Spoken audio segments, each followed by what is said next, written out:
Good morning everyone. God is good all the time. The scripture said in Philippians 4:13, I can do all things through Christ who strengthens me. In other words, wala tayong ipagyabang sa sarili natin kasi ang lahat na kakayahan at talino natin ngayon ay galing lamang sa Panginoon. At kung sakaling kayo ay umamin na marunong na kayo, maybe you are correct. As long as you declare that your knowledge is coming from our God. But if you denied God, para na ring niloko mo ang sarili mo. Okay, let's go back to our business. Pakinggan nyo na lang po ang sugilanon ko ngayon kung bakit dinala ng may-ari ang sasakyan niya dito kahit na 50-50 ang aking tirada. Okay, here we go. So ito na po mga kalbularyo. Ayan. So ang history lang nito mga kalbularyo, dinala na ng may-ari doon sa Cebu City at ganun pa rin ang nangyari. May nag-suggest sa kanya na palitan na lang po yung temperature sender at yan nagbili na siya. Tapos pag nang ikabit na nila mga kalbularyo ay ganun pa rin. So umiilaw pa yung check engine light at hindi pa yung nag-function yung fuel gauge. So ngayon mga kalbularyo, hindi na lang natin gagamitan ng orasyon kasi parang nakapagtahas tayo ng 2 gabi. Tingnan natin kung makukuha ba sa pangyamyam natin dito.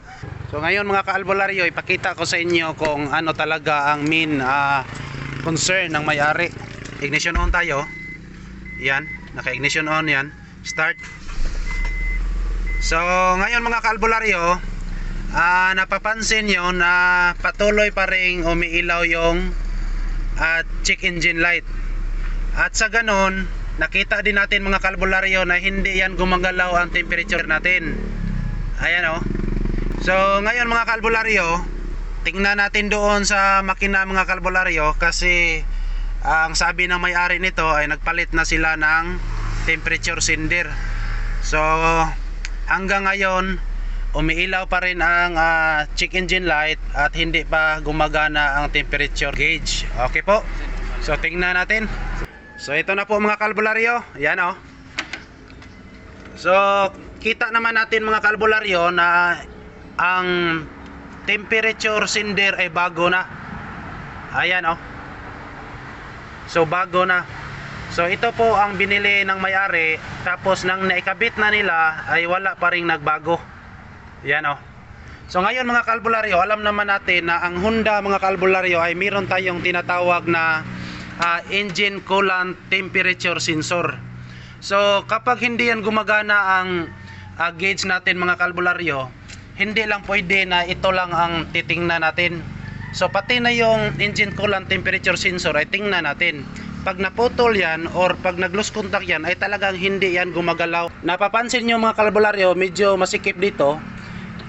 Ito mga kalbularyo, ito ang tinatawag nating engine coolant temperature sensor. Hindi makita. Ayan, another James. So ito po ang tinatawag nating engine coolant temperature sensor. So i-trace up natin yung wiring mga kalbularyo, pati sakit niyan kasi kadalasan basta Honda ang ginagawa natin, yan talaga ang magka-problema. Okay, baklasin natin yan mga kalbularyo. Ayan po mga kalbularyo. Hindi pa natin yan ginalaw mga kalbularyo, pero nung hinawakan ko ang sakit nito ay putol na ang wiring. Ayan mga kalbularyo, pakita ko sa inyo. Ito, ayan o. So putol na ang wiring dito mga kalbularyo. 100% mga kalbularyo, ito lang talaga ang sira. Ayan.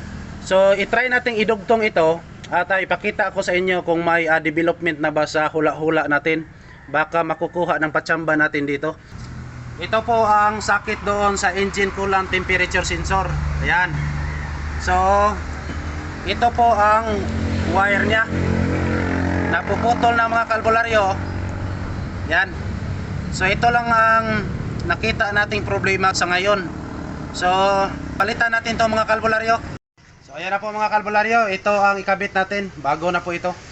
So ito na po mga kalbularyo, naikabit na natin ang bagong sakit ng engine coolant temperature sensor. So okay.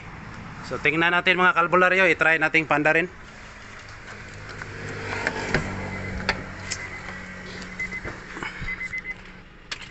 Ignition on. Start. So ayun po mga kalbularyo, nawala na ang check engine light natin mga kalbularyo. Ayan oh. So wala na ang check engine light. So observe lang muna tayo mga kalbularyo kasi yung makina ay hindi na mainit ngayon. Observe lang natin kung gumagalaw ba ito. At least 5 minutes. Tingnan natin. Ayan, 5 minutes na tayo.